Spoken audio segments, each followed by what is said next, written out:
Welcome back to the shop. If you are new here, my name is The Convicted Christian. I am 7 years, almost 8 years clean and sober. It'll be 8 years next month. I did almost 10 years in prison, but now I am free, off parole, all thanks to God's love for me. At least that's what I believe. If you're a returning viewer, you know that it is Life Story Monday, and this is where I talk about the decisions I made and the actions I took that led to the life that I live now, which is an amazing life. If you think that this video or this series, 100 some odd videos, can help someone else or give them some insight and show them a better path, please share the video. If you're not subscribed, please subscribe, or at least consider it. This channel is meant to encourage people and help people and get people to come together and really just lift each other up. That's what this is all about. Last week, I talked about my time at rehab and my first girlfriend out of the last time I went to prison and how terrible it went.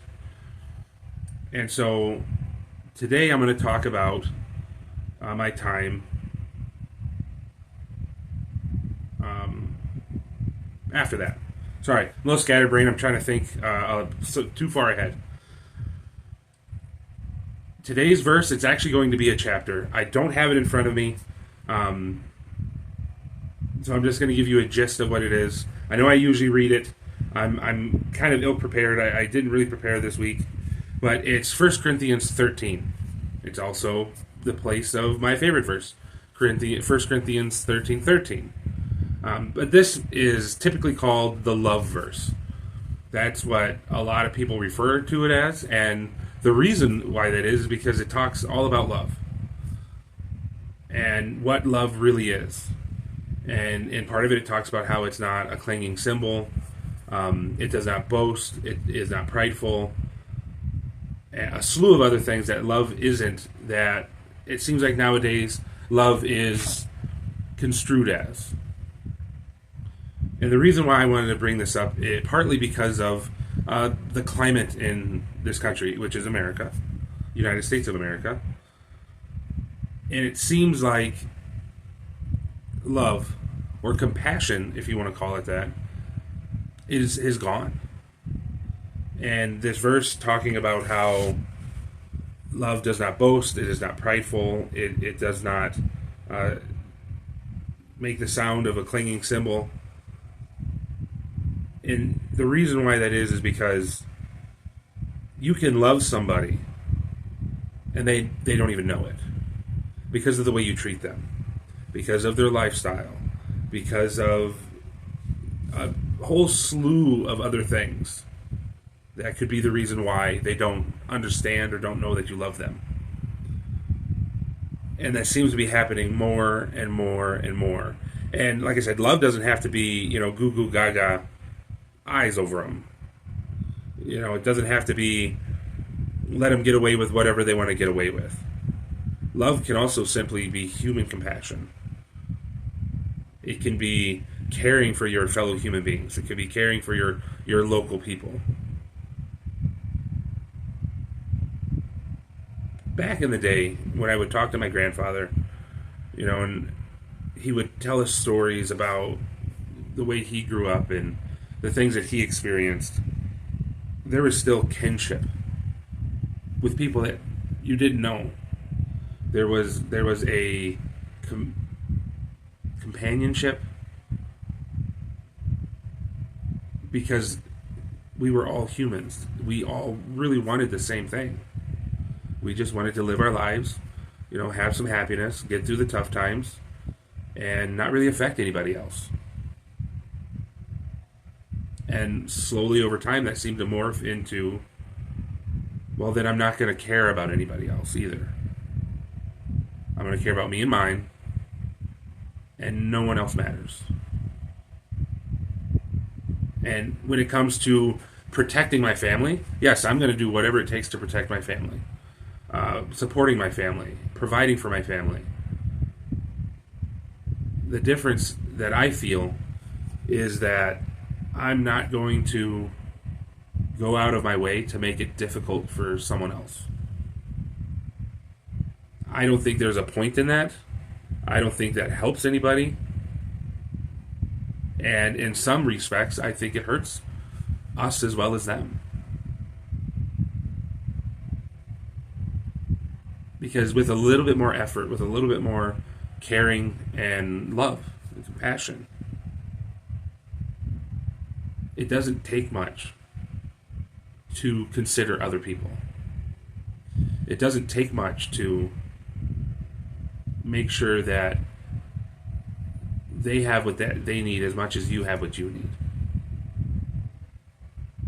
The old phrase is, hate the sin, love the sinner. And I heard something today.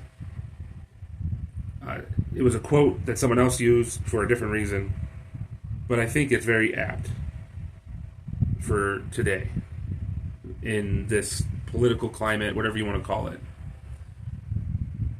is that God loves us so much that he hates the sin. And I really like that.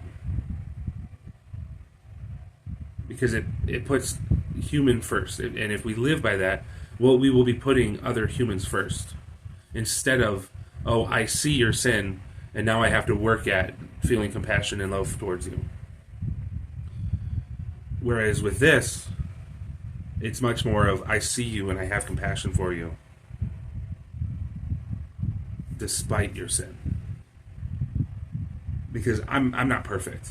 Clearly I'm not perfect if you know anything about my backstory or watched any of my other videos. I am the sinner. When I talk to you, I'm also talking to myself. I'm helping myself and giving myself insights of why I did this compared to doing that. And it helps me because I'm just as much a sinner as anyone else. I just hope that I can help someone. I can show them compassion and love that maybe they haven't felt. Maybe they don't even know is possible. And that's why I love 1 Corinthians 13 so much. And I try to live it out every single day. Because we can love each other despite our sin. But it's so much harder if you just see the sin first and try to care about the person after. Okay, so I left rehab and things were perfect. I wish. I had a lot to think about when I left rehab. I had a lot of things to work on, and I wasn't giving myself a leg up in the slightest. I got out, and almost immediately, the girl that I basically went to rehab for, contacted me again. And now, at this point, I am very leery because it went so poorly, and I actually learned something at rehab. So, because I learned something there, I didn't want to make the same mistakes over and over and over again like I used to. So, it was just passing by communication, and I wanted nothing more to do with that situation. Nothing.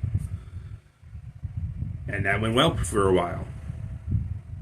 And lo and behold, who contacts me but my ex-wife? Now, of all the people in my life, my ex-wife is probably the one that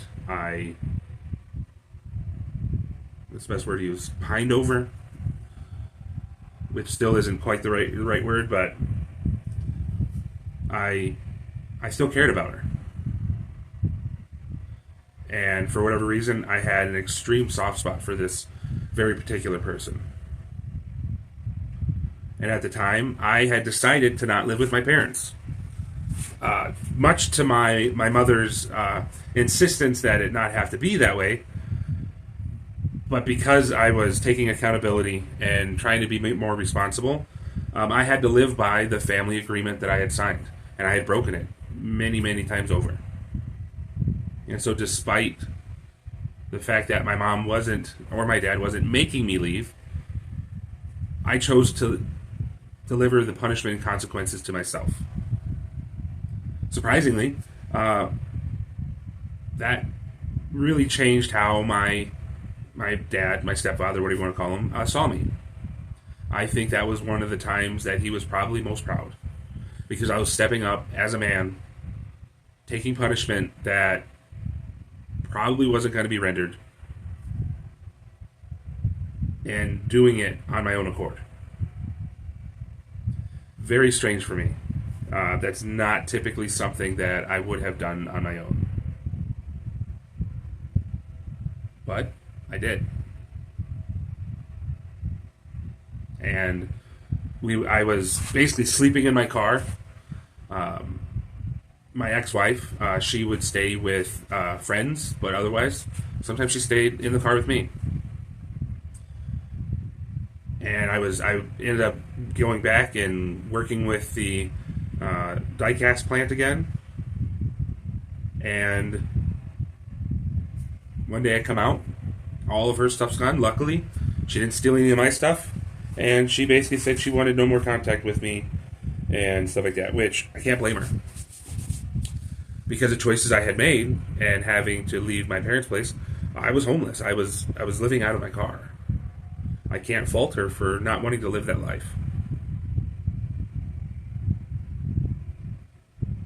And so I kept doing that. I kept living in my car and kept just going to work and doing the best I could until finally my PO said, okay, well, you got to find a place to live, or we're going to have to put you back in the entry house. So, worked up the courage, went back to my parents, and I said, okay, here's a new family agreement. Stronger punishments, better worded out rules. I'm going to sign it, and if you could, please, let me stay with you again. And graciously, not having to, my stepfather, he said yes. He said, yes, you can come back. You can stay with us. And that was probably somehow a pretty big turning point for me. For some reason, that right there was the time that I really decided that it was time to change. From who I was after rehab, or who I was before rehab. And I had stopped drinking. Now I was no longer drinking, and that started my complete sobriety life. And lo and behold, I ended up, despite my past, despite the fact that I didn't have basically any renter's history, I didn't have really good credit to my name, we actually found someone that was willing to rent to me. Now, was it a great place? Absolutely not. But for the first time in my life, I earned my way into my own space. And I could not have been more proud of myself. Now, was the paint job good? Absolutely not. Was it a landlord special where they painted over basically everything and it just looked like crap? Absolutely. Wouldn't hold heat, couldn't keep the cold out, windows were drafty, mold. I ended up getting mold on a wall because the water was coming in in between the drywall and everything. And when I asked them to fix it, all they did was paint over the mold. But it was my space. It was mine. And for the first time, it wasn't a handout. It wasn't someone who knew somebody that talked them into giving me a chance that I would squander. It was mine.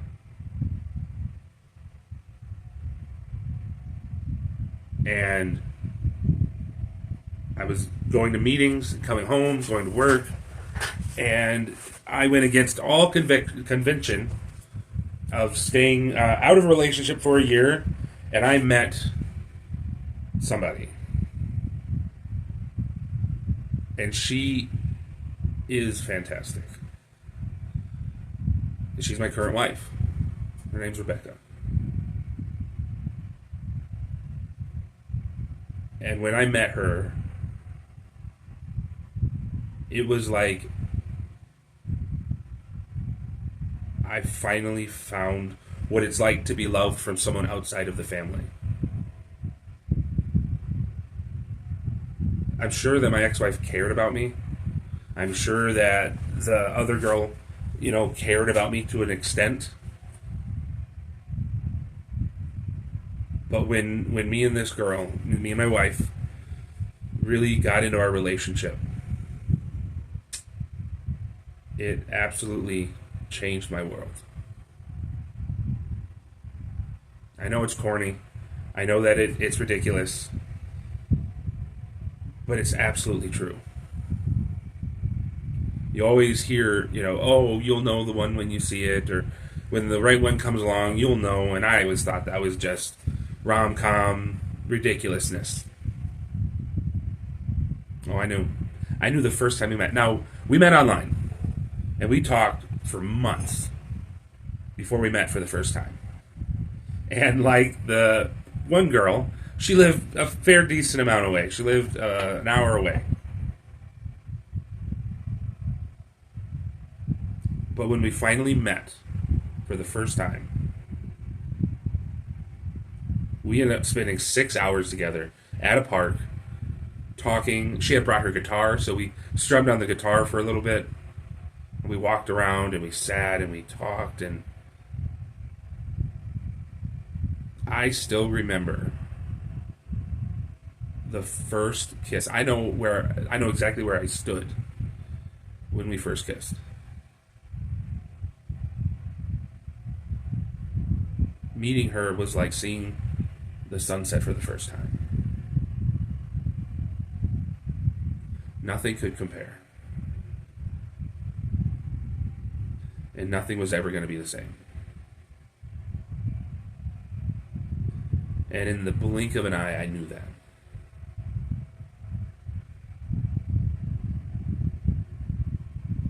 And there's nothing in this world that's ever going to make me think that that was a bad decision.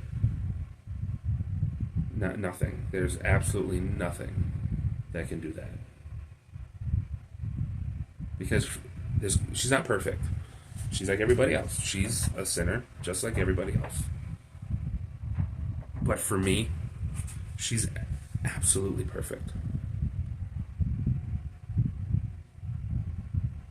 And she helps me save my apartment. Not because I was going to lose it, but like I said, it didn't hold heat, it didn't hold cold. It couldn't do the vice versa. Well, funny story. There was one time where I finally got an air conditioner. I wasn't just running on fans. And the place was small enough where one window unit basically could cool the entire apartment down. Well, I'm trying to put this AC unit in, and I'm trying to adjust it. It's not fitting perfectly, and I want it to be just right so I could screw it in and do the things you're supposed to do to secure it. And like a dummy, I opened the window, and I ended up catching it by the cord, and she had to come help because I couldn't. I had to hold the window open and hold the air conditioner up, and hope that it didn't rip the cord right out of it. Luckily, it was a pretty thick cord. It was a pretty good cord, and so she even helped me save the apartment. Well, save the apartment from being hot, I guess. And from that point on, from when I met her, not from the air conditioner store, but from that point on, I knew that there wasn't going to be anything in this world that was going to keep me from keeping her.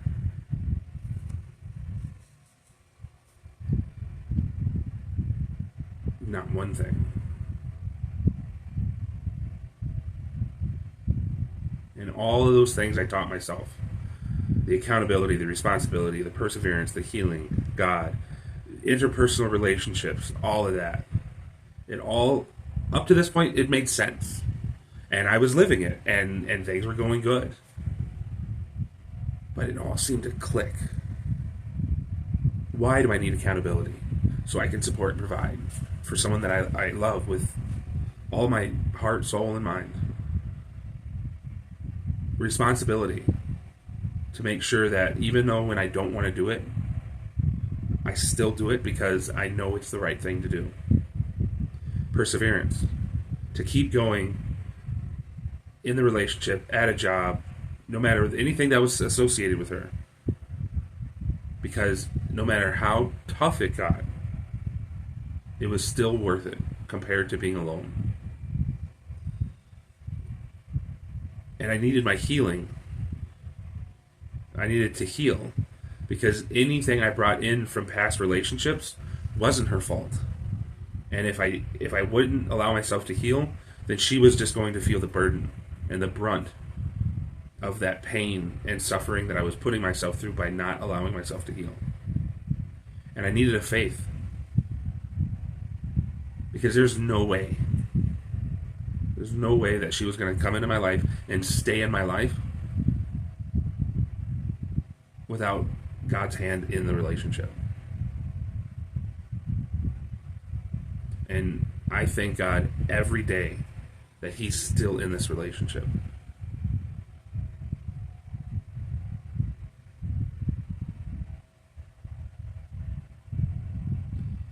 And that was 7 years ago.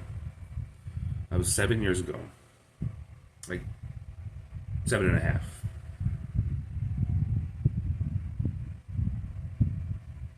But that's going to be it for today. Next week, I'm going to talk about what it's like to have something happen to you that at the something happened to me that my previous actions led to, but then because of the hurt that I caused other people, led me to be put in a position that hurt other people, and without me having to do anything. That one's going to be a little tough. That's going to be another tough one because I missed out on something pretty important at that time. But we'll go over it next week. Thank you guys for coming to the shop. Thank you here for listening. If you made it this far, I appreciate all the support. If you could, give this video a like or throw me a subscription, whatever the case may be, it's all appreciated. I do try to answer every single comment, no matter if it's good or bad. I will try to answer it, no matter what it's about, what it's for. I hope that everyone watching this gets some peace and hope this week. And I hope that you are blessed from whatever you believe in. And I hope that you can find joy wherever you are. Always remember, guys, if we're going to change the world, sometimes we got to wait for the right one so we can change ourselves. Have a good night, guys. See you on Wednesday.